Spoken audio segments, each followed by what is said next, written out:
Hey guys, before I start the video I'd just like to clarify 4 things, and don't worry, I'll be quick about it. 1. Spoilers for Soulstorm, obviously.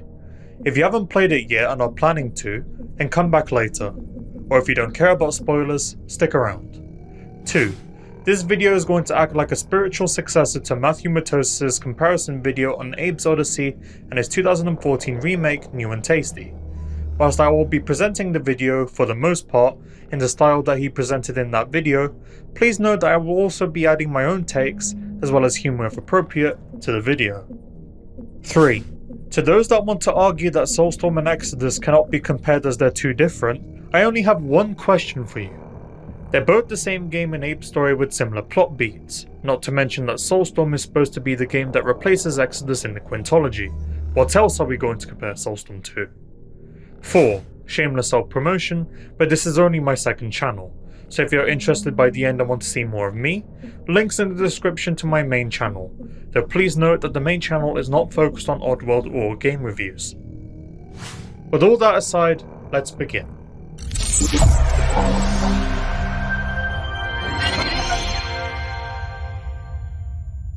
Hello everyone, my name is Kaio, or Kaioken Blue GT in full.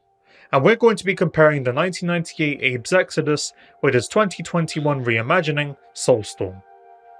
In this video, we're going to be taking a look at all of the individual components that make up the two games, and compare them side by side in order to distinguish why I personally felt that Soulstorm wasn't up to snuff compared to the original, and this is mostly excluding the bugs folks. For starters, I'd like to quickly take you all back to Matthewmatosis' video on New and Tasty and Abe's Oddysee. He mentioned a bunch of common issues and gripes that he had with the remake, so let's first see if Soulstorm has tried to rectify some of these issues as a sequel to that game. In short, does Soulstorm offer improvements to the base gameplay that has been carried over from New and Tasty? Well, here's a quick list of the top 3 issues, in no particular order, that were present in that game. Bloom, sped up animations, and in-game advertising. With Bloom, I'm happy to report that Soulstorm does actually go the length to tone it down a bit, and it does improve the lighting as a result. It's not gone completely, but compared to New and Tasty, it can actually pull off dark scenes a lot better than that game. I mean, considering that Soulstorm features a dark cave within Necrom as a level, it could be possible that this was done out of necessity. But at this point we're just speculating, so The sped up animations are mostly gone, possibly proving Matthew's theory of the constant frame rate changes in development correct, though unfortunately it's not gone completely. Whilst many animations, like Abe traversing through doors or the slick shooting animations, have been touched up or corrected, there's now a few new ones running amok. Instead of a slick snapping to another motion within one frame when he's done shooting, he now does it whenever he moves in general, creating a bizarre and funny unrealistic effect that's a lot more noticeable when you start paying attention to it a bit more. Abe has gone from gotta go fast speed through doors in New and Tasty to gotta go fast practically all the time whenever he sprints. Yet again another example of the animation, or more likely the running speed as a whole, being way too unrealistic for its own good, which seems to also be a common theme within the overall game itself. Spoiler alert! In-game advertising, on the other hand, no longer paints out any hypocrites amongst the devs this time around, as all of the information billboards have now been completely stripped of any images, instead leaving the player with the same old basic information that they've had since the original games, and it remains consistent throughout, even in the industrial areas.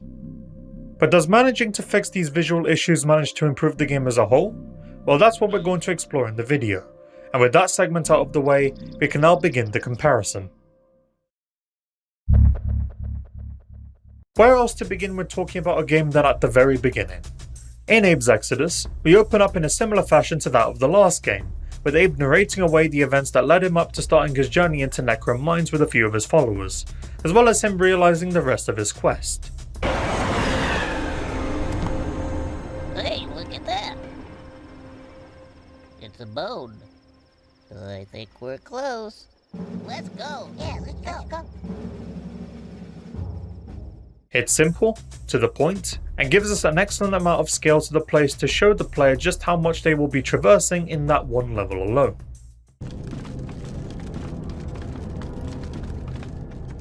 We're not supposed to be here. In Soulstorm, we open with whoa, turn that down! We open with Alph and Toby trying to escape from a few flying sligs on a Fico train, with Abe sitting down staring at the golden MacGuffin in the opposite room, as Alph pounds on the door pleading for his assistance before we fade to black. Then a flashback that leads to the mosaic lines being set ablaze. In terms of a strong opening, this is rather subjective, and by rather I mean extremely subjective. Exoddus' portrayal, again, is simpler and to the point, which works for those that just wants to know what they're in for from the get-go. What happened after Abe achieved a good ending in Oddysee is shown. Abe is both given knowledge about and the task to stop the Gluckans from digging up Mudokon bones for an unknown sinister purpose, finds the mining site, and ventures inside to begin his story. Again, simple. Soulstorms is more up in the air for the player to speculate and eventually find out what's going on in it, which can work in keeping players hooked. Just what is the Golden MacGuffin?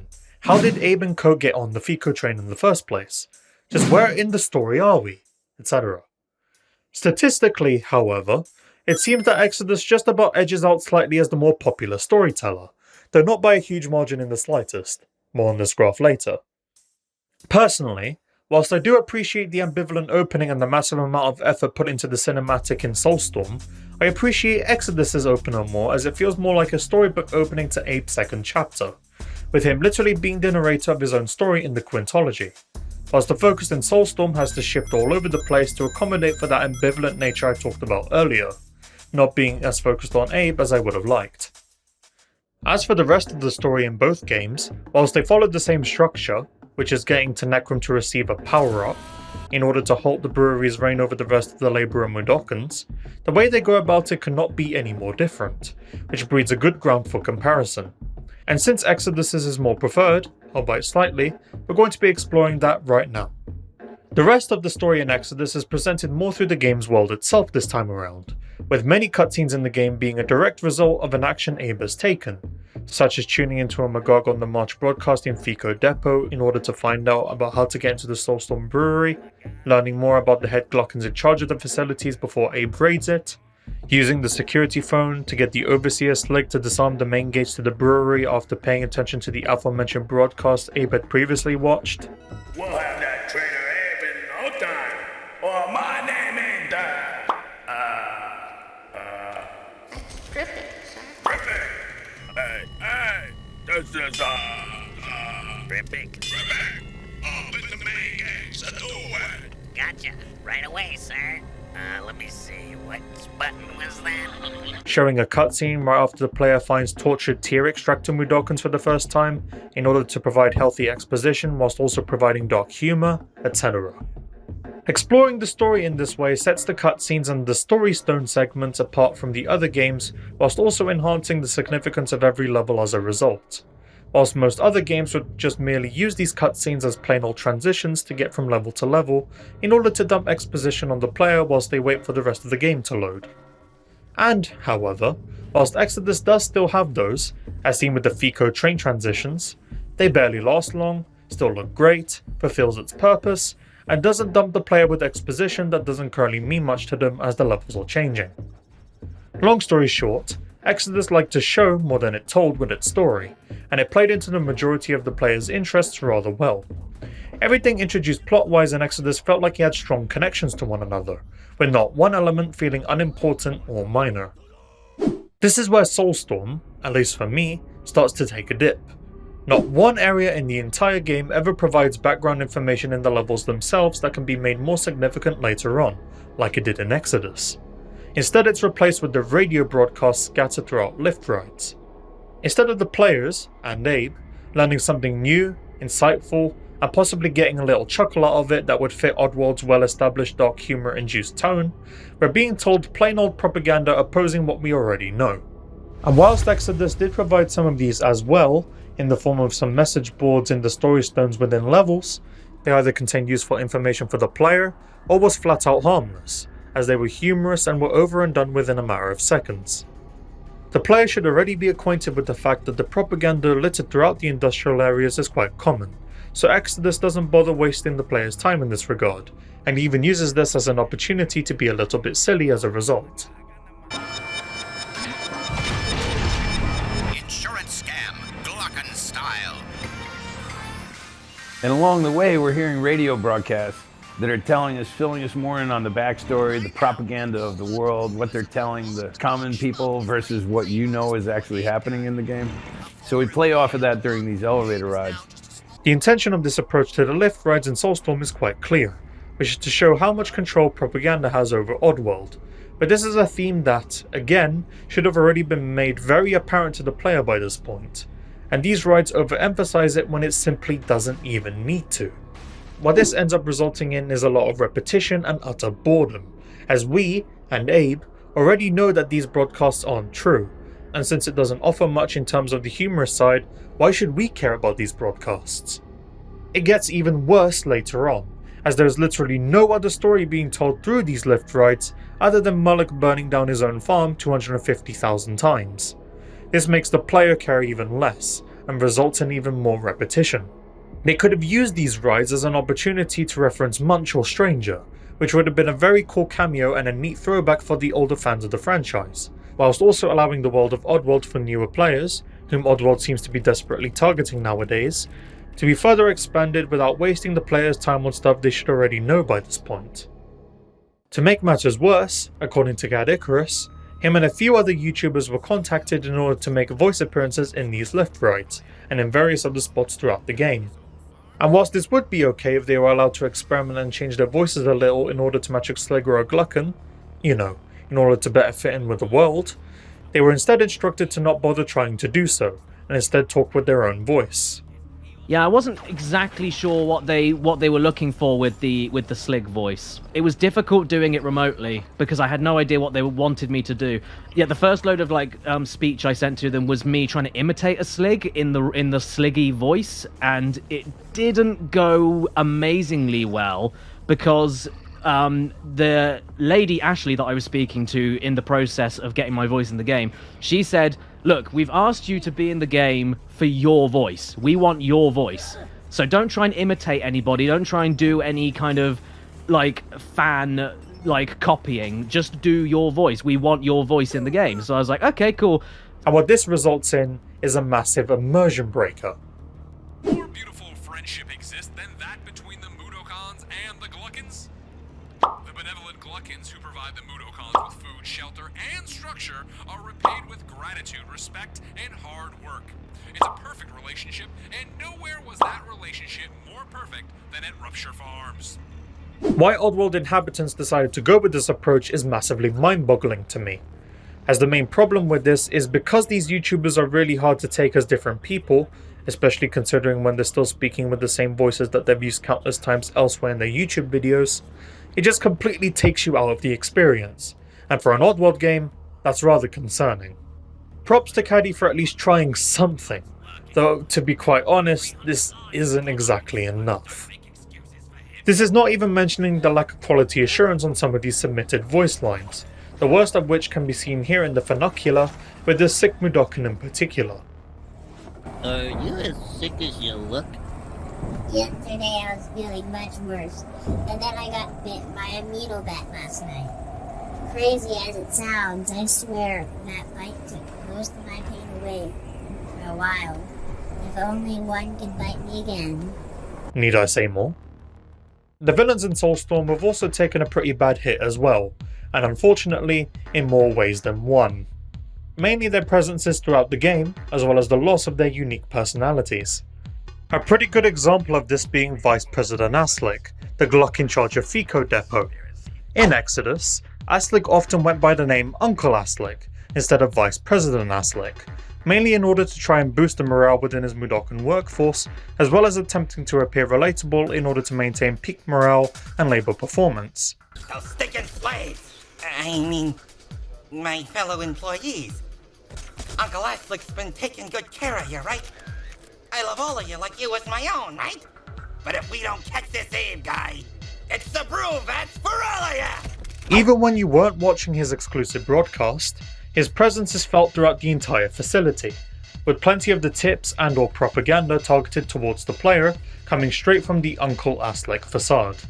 Whether it's learning how to fart a lethal explosive, or learning that this reused blind Mudokan from the opening is an employee of the week at Boneworks, Uncle Aslik is in charge and in care of you throughout the entire station. except he's obviously not. Aslick in Soulstorm, however, is a generic boring executive with none of the charm that he had in the original. It would appear that all of the effort that went into diversifying him from other Glukkons went out from his personality and voice and into his physical appearance instead. In Soulstorm's FICO, other than the transition cutscene, you don't feel his presence at all, no matter where you go. And no wonder why you don't. The bastard's asleep listening to his ASMR whilst you're out and about rummaging havoc in there. Hashtag bring back Uncle Aslick. Aslick is far from the only villain affected though, the Brewmaster also being a valid candidate for disappointment. In Exoddus, he was absolutely crazy, obsessed with his job, over-exaggerative, and all over the place mentally. Hey! How are we doing on tears? 20 gallons an hour, boss. What? That is not near enough! How are we going to get that deep fresh flavor that's smooth without being bitter? You might as well take out their bones! I don't need excuses! I need tears! Turn up the gain! Do it! I'm on it, boss. The green stain on his suit helping to express all of the above, and it's reflected in the brewery's crazed design itself.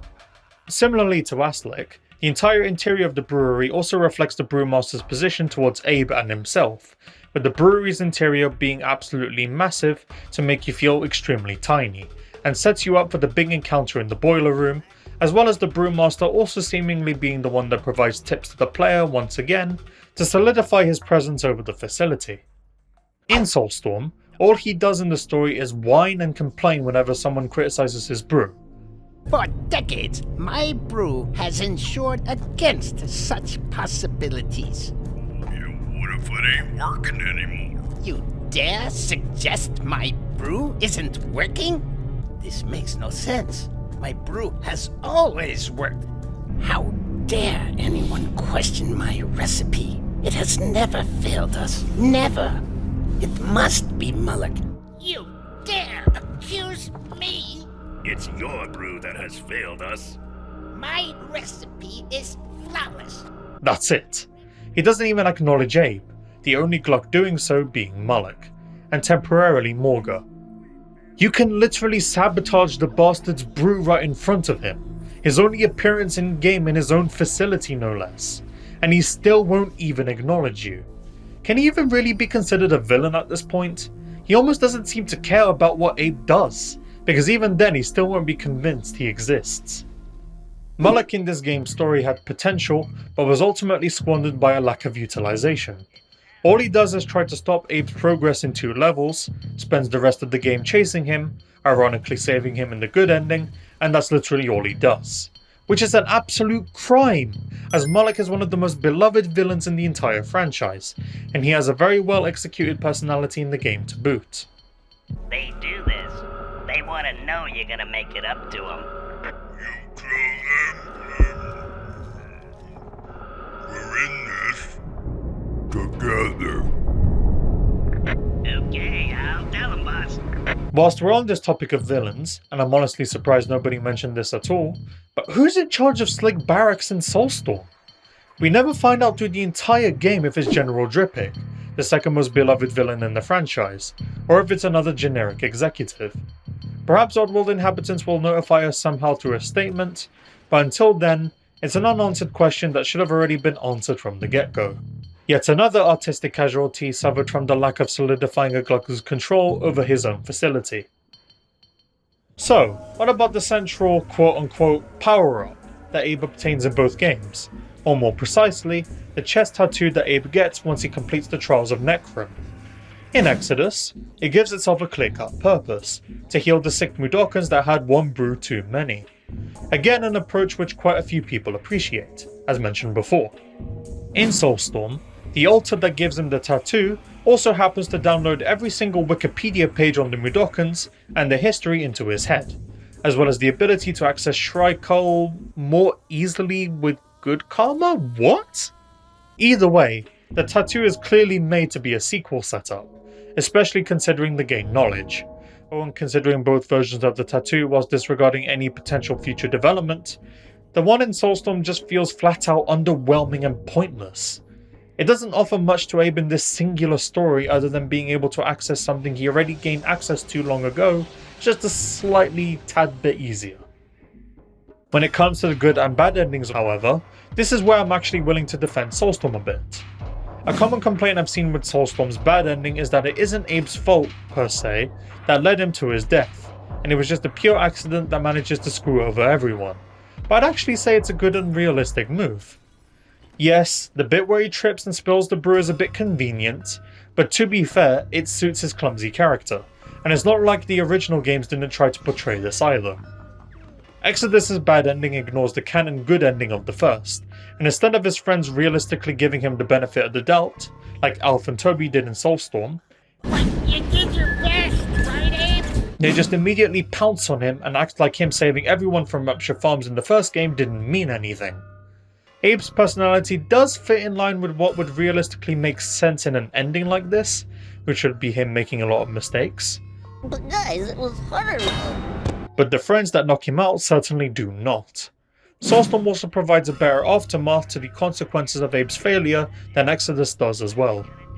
Soulstorm's good ending also sets up for the next game better than Exoddus did when that game was setting up for Munch, whom was not even mentioned whatsoever unless you saved all 300 Mudokons, and even then it was only a quick and vague glance before going to the credits. The ending of Exoddus still does a good job of wrapping up its own story, as well as setting up for a future game, but Soulstorm being a bit more precise on what to expect in the future gives it the edge for me, even if Exoddus' music right here easily stomps the one used for Soulstorm's. To summarise, sequel potential and the more serious tone. That's Soulstorm's main problem in its storytelling. It relies way too much on setting up stuff for the sequel game, such as the Mudokon Mother, the true importance of the chest tattoo, the consequences of Abe's healthy modification of the brew spreading to multiple other factories, and more that it doesn't even provide good groundwork as a standalone title like Oddysee and Exoddus did. It screams segmented, and it's unsatisfying to follow, at least for me, as a result. Again, we may have infiltrated the brewery and replaced the recipe with the antidote, but unlike Exoddus, where the brewery has its operations clearly halted indefinitely, and thus there's not really much need to show the consequences of that outside the Mudokons Abe has saved along the way, we don't really get to feel the impact of this in Soulstorm's ending. If anything, that's once again left for the next game to show and tell.